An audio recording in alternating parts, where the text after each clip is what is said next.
My wife cheated on me and brought her affair partner to our kid's birthday, so I got my revenge.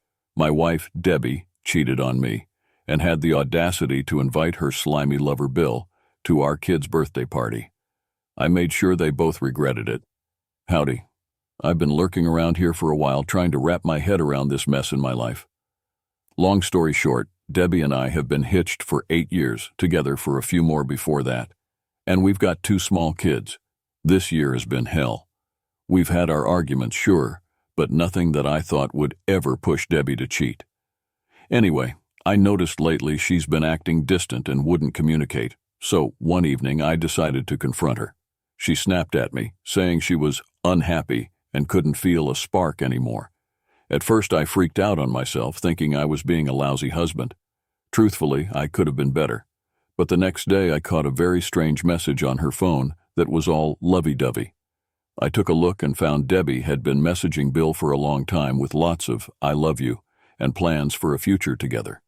I was devastated. Taking the advice from many threads on here, I didn't confront her right away. I read as much as I could, contacted a couple of lawyers for advice, one is now on retainer, and got my head on straight and calm. I confronted Debbie a couple of days later, calmly, and asked if she was having an affair. After a couple of minutes, she admitted everything. Long story short, it's been going on for 6 months, and she claims it's the deepest emotional connection ever. Complete bullshit, but whatever. To end it all, I gave her my list of boundaries: cut off contact, attend MC, etc.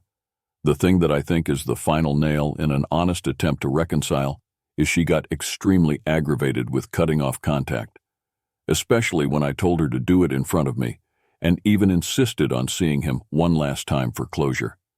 I held my ground and told her if he is so important, pack a bag and go live with him. She backed off, but not before she told me I was a controlling asshole. Anyway, she sent a text this morning and showed me, but my gut tells me she will try a different means of communication. I'm thinking there is no hope, and I honestly don't want it at this point, but I just wanted to be able to tell my kids in 20 years I at least tried. We have MC tomorrow, but I'm thinking it's time to file before wasting any more time or grief. I'm cautious to move too fast because of my kids, but is this the right way to do it? Update 1. The past few weeks have been a nightmare, but it's given me a lot of time to reflect and think. After the initial confrontation, Debbie and I went to some counseling. The counselor was decent, listening to both of us without pointing fingers, and helping us navigate this new reality. She uncovered some issues in our marriage, and while that doesn't excuse Debbie's behavior, it's at least helpful for the future to not repeat the same mistakes. Debbie's reaction to my boundary to cut off contact with Bill was infuriating. She pretended to comply but kept sneaking messages. I caught her a few times before she completely went dark with her chat logs and phone. That was the last straw. I decided to file for divorce, and she was served a few days ago. In parallel, I had a heart-to-heart with my father-in-law, Hank. We are super close, and I needed to prioritize support for our kids over our relationship, as I could see Debbie wanted to sweep this under the rug. Needless to say, Debbie was livid that her fantasy world had come crashing down, but our therapist managed to get her to see my point of view and why this needed to happen. I think she's starting to realize the consequences of her actions, and that there are real things she will lose. From here on out, I'm just trying to process the new life ahead, and the massive change in my identity from husband and father to something else. Same goes for her. Since I filed, Debbie was immediately shocked when I dropped the news on her, and she's been a mess these past few days. She never thought I'd have the guts to walk away. I've kept her at arm's length, but have noticed a distinct change in her. On a positive note, we've managed to talk more, keep our conversations civil, and focus on our shared priorities, our kids. I've made it crystal clear to her that she inflicted a huge wound on me, and she needs to do the heavy lifting to help repair it. I've told her she needs to give me space and time if there's ever a chance for forgiveness. Her actions are the most selfish, self-centered things you can do to a person, but I haven't lost sight that we still need to raise our children together. That's my main focus as I navigate this new phase of my personal happiness. I wanted to thank everyone for the comments and insights. I'm proud that I found the strength not to wallow in self-pity, anger, or sadness, and was able to make the right moves to retain my dignity and look forward to a brighter future. I honestly don't know all the next steps, and my feelings are all over the place, but I'm starting to feel some inner peace. Thank you all again. Small update. I'm in the post-serving part now and working closely with my lawyer. What I'm curious about is if any betrayed spouses here took advantage of the affair fog to get better divorce terms and how you managed it. Debbie is clearly deep in the fog, still sneaking around and contacting Bill, which at the moment I haven't bothered her about since it's a good distraction. What kind of agreements did folks get that were unexpected? Any advice on moving through this phase is greatly appreciated. Also, tips on keeping her off balance would be helpful. Besides gray rocking and the 180, I've been going out more unexpectedly and not sharing details of my activities. Advice on gray rocking during divorce proceedings. Hi everyone, I posted a few threads about my ongoing saga. But here is the short version. Debbie cheated, I caught her. She gave me the "I love you but not in love" crap, and claimed Bill was the greatest emotional connection ever. She trickle-truthed and gaslit me every step of the way. I then dropped the divorce papers on her, and here we are a few weeks later. Long story short, I'm now in the post-serving phase, and have to cohabitate for now since I want to spend as much time with my children as possible.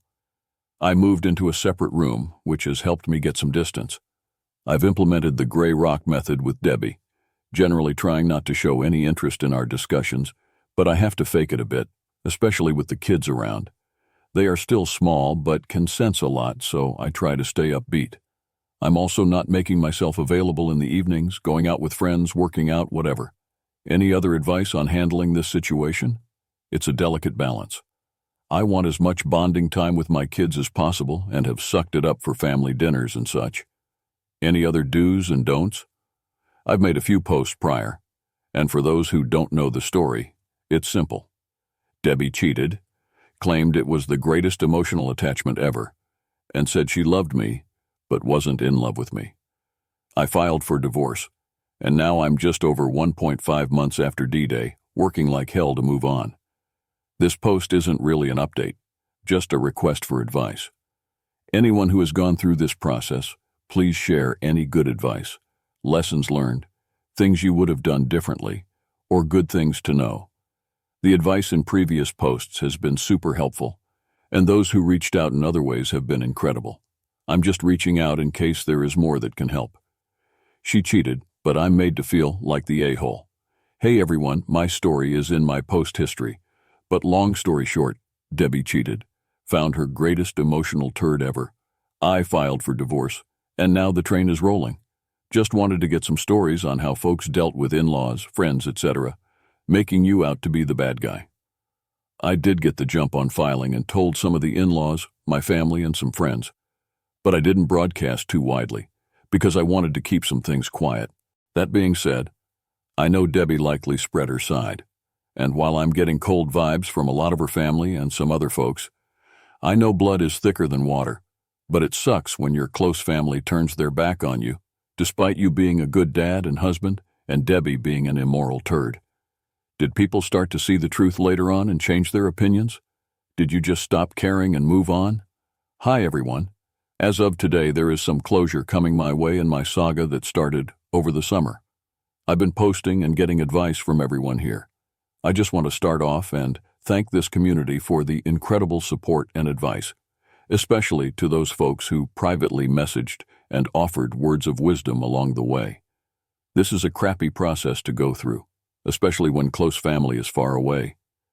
It sucks to be alone with your thoughts, but there is some wisdom and introspection to gain during this. For those that need a recap, one of the many threads is below, but the TLDR is, my wife cheated and tried to hide it. I found out, realized there was no hope as she was deep in the fog with AP, and immediately filed on her.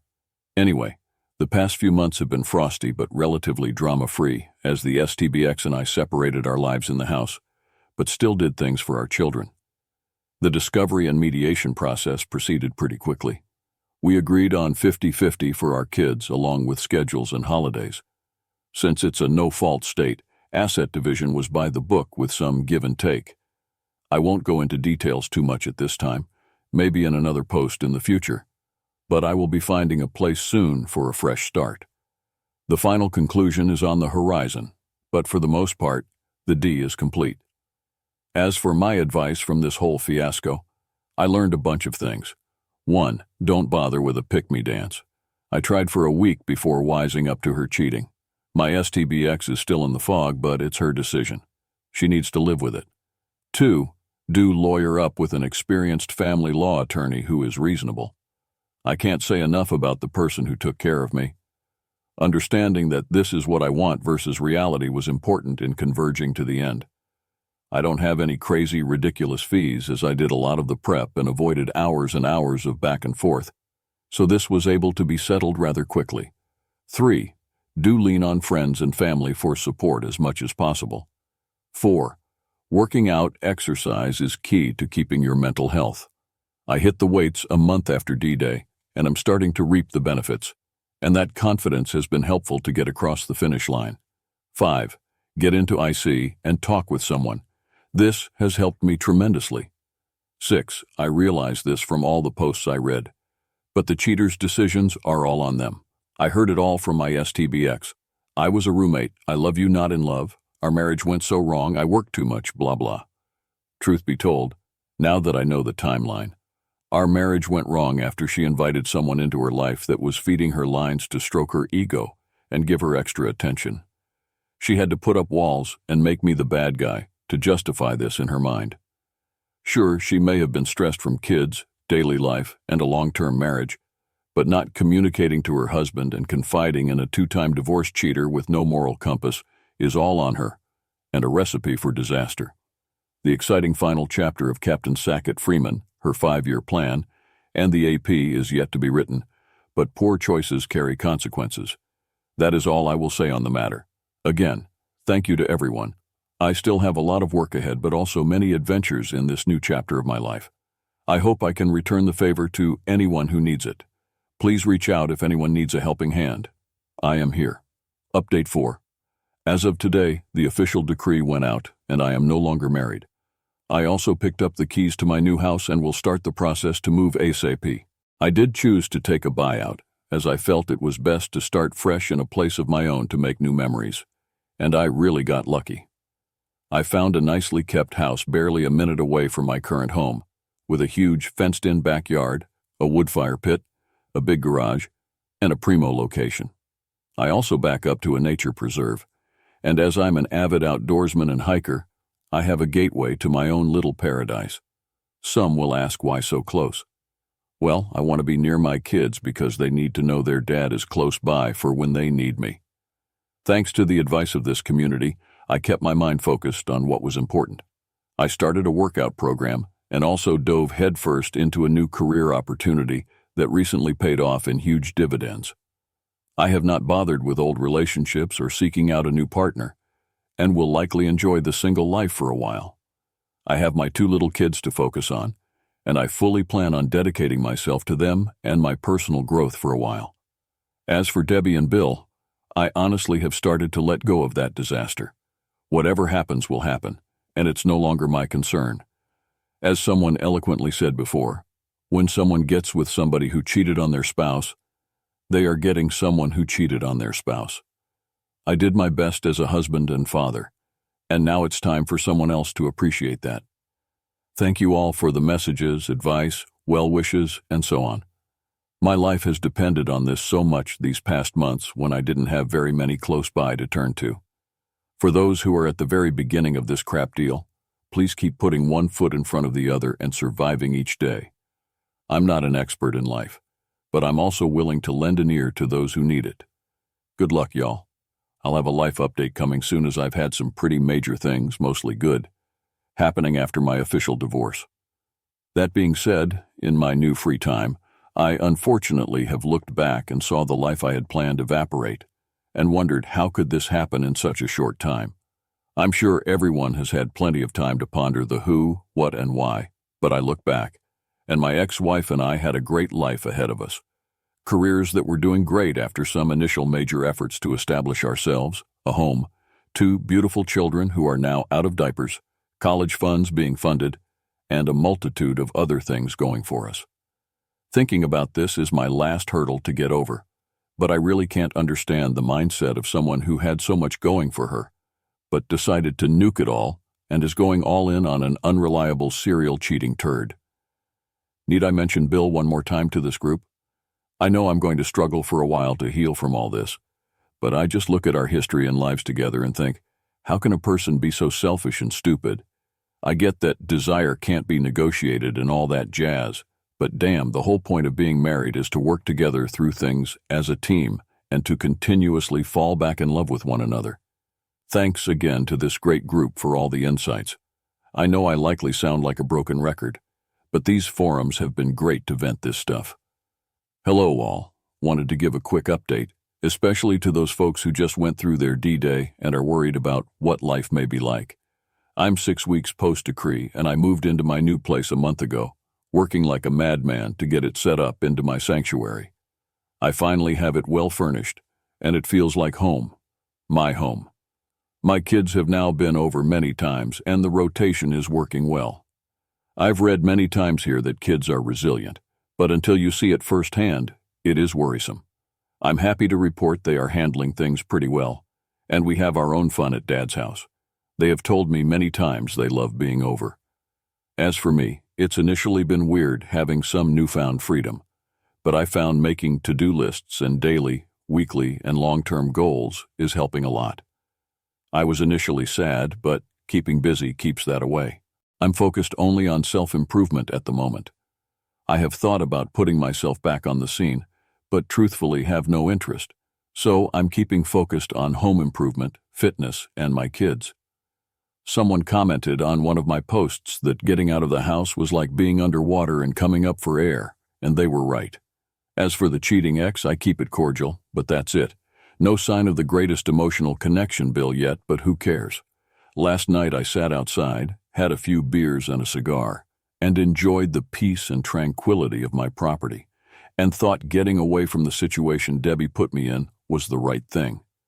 To those at the beginning and doubting leaving, I get it. It's the toughest thing, heartbreaking and a kick in the junk.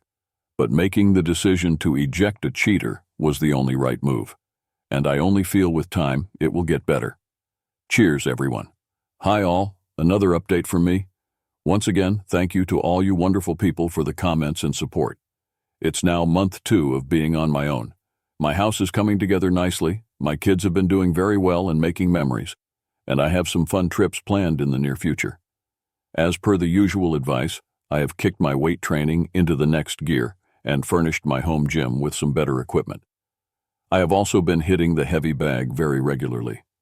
It must be working because in my monthly therapy session, my counselor noticed I was putting on weight in the right places, and she said it's great to see the progress she is seeing mentally and physically. So a little affirmation that things are going in the right direction. I have not bothered to date. At this point it's early on, and I'm just enjoying the free time, new projects, and time with friends. So, to the point of the post, and I'm sure everyone keeps wondering, has crappy luck hit crappy people? Well, I don't have a wonderful post to detail the destruction of Bill or the ex just yet. However, it's odd as the greatest romance ever hasn't been revealed at all, and Bill is still a secret.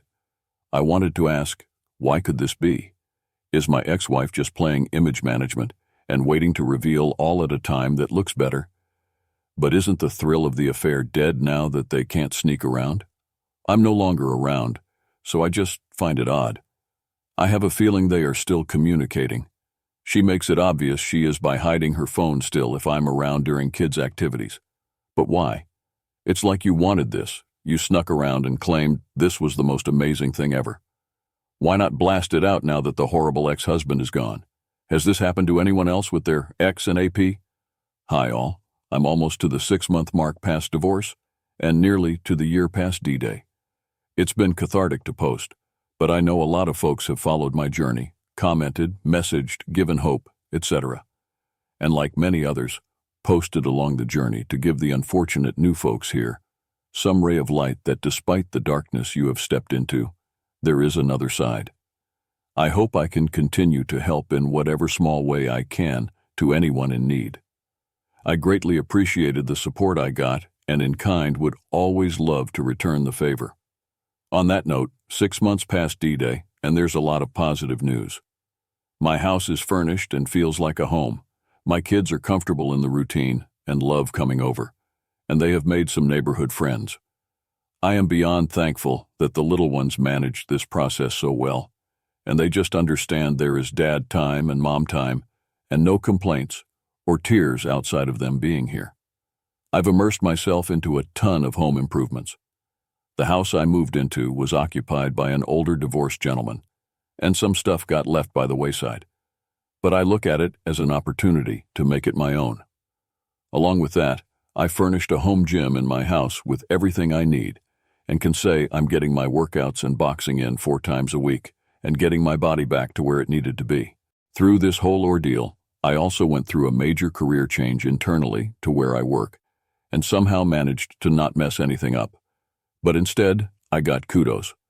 I've kept my situation private, received a raise, and plenty of exposure to get my career trajectory moving up. Yes, I still struggle daily with mental health and focus, but I manage it with therapy and workouts, and things are getting better. I think less and less of my ex each day, and each small step is a relief. As for her, well, she is still in La La Land, but I can only say we co-parent decently well. I gray rock the heck out of her let's be friends approach and keep it strictly to the kids, and it's been cordial. I'm sure anyone who has followed my story has wondered about the saga of Bill.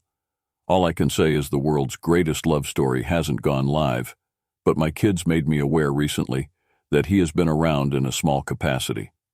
I have to laugh a little as it's now 6 months past D-Day, and they are still sneaking around. All great hallmarks of a long-lasting, trusting relationship guaranteed to stand the test of time. I've come to terms that whatever is going to happen will happen. And at this point, I am lucky to be away from a person that is willing to lie to their most trusted partner's face and not feel an ounce of remorse.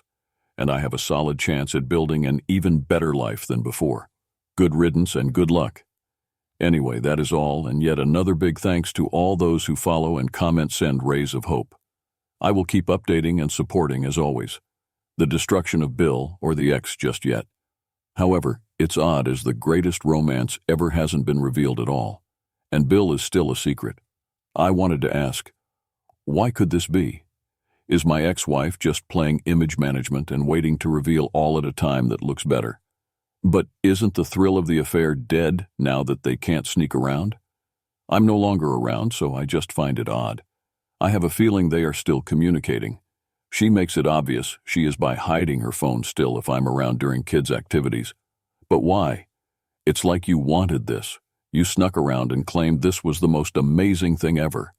Why not blast it out now that the horrible ex-husband is gone? Has this happened to anyone else with their ex and AP? Hi all. I'm almost to the 6-month mark past divorce and nearly to the year past D-Day.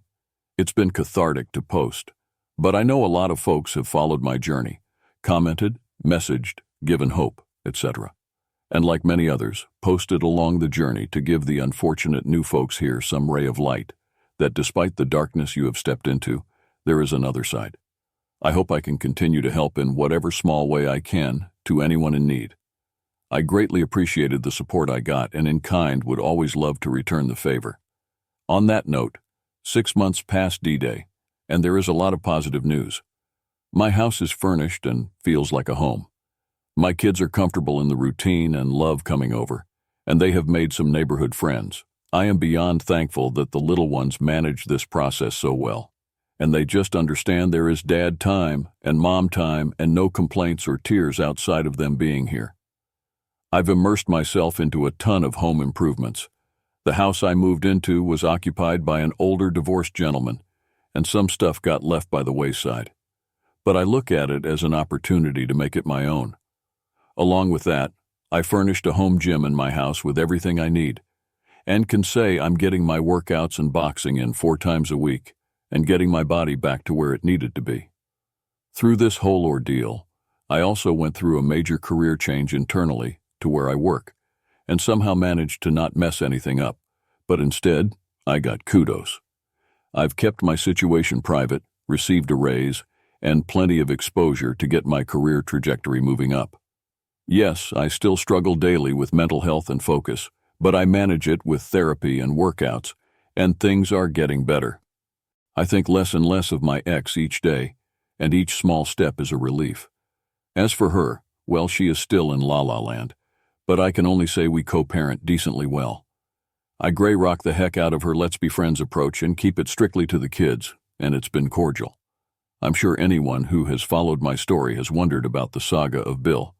All I can say is the world's greatest love story hasn't gone live, but my kids made me aware recently that he has been around in a small capacity. I have to laugh a little as it's now 6 months past D-Day, and they are still sneaking around.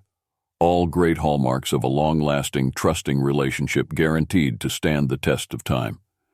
I've come to terms that whatever is going to happen will happen, and at this point I am lucky to be away from a person that is willing to lie to their most trusted partner's face and not feel an ounce of remorse. And I have a solid chance at building an even better life than before. Good riddance and good luck. Anyway, that is all. And yet another big thanks to all those who follow and comment send rays of hope. I will keep updating and supporting as always. Hi y'all, thought I'd pass on some thoughts from a good conversation I had with my buddy last night over a few beers. It's amazing sometimes how the world's problems can be solved on a Friday night. For context, my buddy also got divorced 7 years ago, and his circumstances are eerily similar to mine. Even our exes have the same birthday.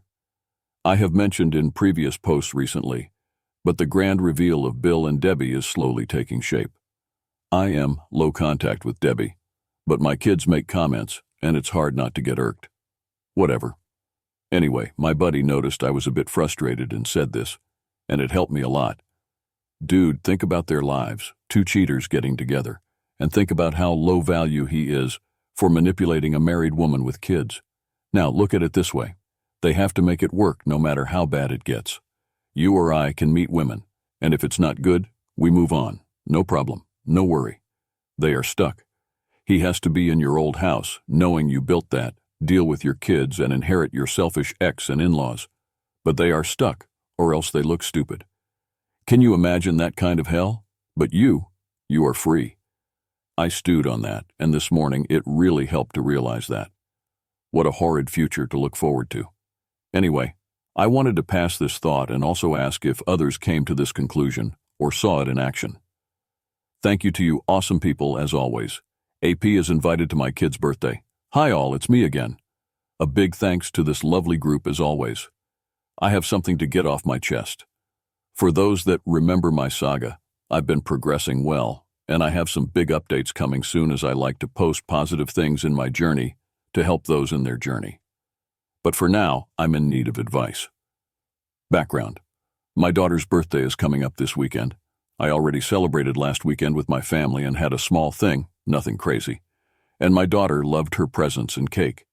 Well, the ex is having her usual, look at how awesome I am party this weekend. I did get an invite, but I just found out the other day that good old Bill is confirmed to be there. I called out Debbie, saying this was a pretty crappy thing to do, but she didn't reply. Better yet, Debbie's co-workers and family friends who knew about the affair will be there, and the party is at my old house, enemy territory. This is just horrid overall, as it's my daughter's party after our divorce, and I can't help but feel it's a setup. This is a lose-lose, and after talking with some other supportive members here, this feels like entering a pit of vipers. The only thing I can think of is going dressed well, with a fresh haircut, and showing off my new physique. Hey, I've been doing the work and staying a little while, but either way, I just don't like this. I feel this is super manipulative of Debbie. She knows exactly how she's playing this and wants me to do something petty. Any advice is appreciated. Edit. Wow, the responses have been awesome. You guys are all awesome. I will try and respond to each and every one when my day calms down. Hey everyone, I wanted to thank the massive amount of support I got on my post from earlier this week. Since the beginning of this saga, this community has been my lifeboat and savior with advice to get me through all this. Thank you all, it truly means the world to me. As for the juicy update, well, this is a good one. So I initially told Debbie that I'd be joining. What I didn't do was tell her I changed my mind. I waited until Saturday morning to pop by the house and drop off my daughter's card and present. Well, unbeknownst to me, the kids were dropped off at Grandma and Grandpa's house for the morning. As I drove up into the driveway in my sports car, I may add, none other than Bill's clunker was on the side of the road. I strolled into the backyard quietly and with a smile, surprised both Debbie and Bill as they were putting up decorations. The look of utter terror was on both their faces, and I shit you not, Bill didn't look me in the eyes once, but was like, "Oh, hey, man, haha." Honestly, when I looked at both of them, I didn't feel anger, but just a sense of how sad they both are. Good luck together. Is that growth? I kept my composure and just said, "I'm here to give my daughter her present, but I won't be joining." Debbie was shocked, and I swear, in the nicest voice I ever heard in my life, she darn near pleaded for me to join. I said, "Thanks, but no thanks. I will go to your parents' place to give my daughter her gift," and parted ways. I did give a, "Hey, see you later, bro," to Bill before strolling out, head held high. Not more than 3 minutes later, I got a phone call from Debbie, again pleading for me to come to the party, but I held my ground and politely refused. A few minutes later, I dropped off the gift, went into the ex-in-laws for a few minutes, played with my kids, and said my goodbyes all very kindly, not mentioning the situation. As for me, I kept myself busy tending to my house, got a good workout in, much needed after a break, and went out on a date. Ultimately, it was kind of a bust, but she was nice, and at least it was a distraction. My daughter called me today and thanked me for my gift, but she didn't ask why I wasn't there. So like everyone said, she was so busy she didn't pay attention. So there it is. I know if I would have gone, I would have set myself back a ton, and for nothing. Instead, she told everyone I'd be there, and with me a no-show and Bill there, I'm absolutely certain people put two and two together on why. Now I can go about my weekend not feeling like I'm mentally exhausted and do some fun things. Hey everyone, this is going to be a short but rather humorous update to my previous posts. The outreach was incredible. Thank you all for your advice, and I'm still smiling from the rope-a-dope I pulled last week. I've had a really good week since then. Anyway, here is your Friday humor. Some background. Since after D-Day, those that have followed my saga may remember my in-laws dropped me like a hot potato. I get it. Blood is thicker than water. However, I have had one member of the extended family reach out, and we regularly hang out. He is truly a man of character. Well, I got a text on Saturday during the party. "Hey man, let's grab some beers this week. Your presence is missed here." Fast forward to the other day. We meet, start consuming beers, and get down to business. He first starts off talking about the awkward shit show the party was, with people clearly looking at their feet at the situation. Apparently, Bill was not introduced to anyone. Debbie was deliberately apart from him during the party, was mostly directing him on things to do, and the in-laws didn't bother to talk to him and sat with themselves looking pretty annoyed. He clearly was a fish out of water and actually went inside most of the time and avoided everyone. It was also a quiet comment among some of the in-laws/uncles side of things that this is pretty classless. I swear I'm heading toward indifference, but I just laughed my butt off. My absence was well understood, and my earlier gift-giving to my daughter was also known, so it seems like the family had full understanding of my absence. Mission accomplished. Anyway, that is my Friday humor. For those new to your own bad situation, I cannot stress enough the importance of taking the high road, acting with dignity and class, and just moving toward living the best life. It's not always the most satisfactory course of action, but like weight training, the results take time but are worth it. Happy Friday, y'all.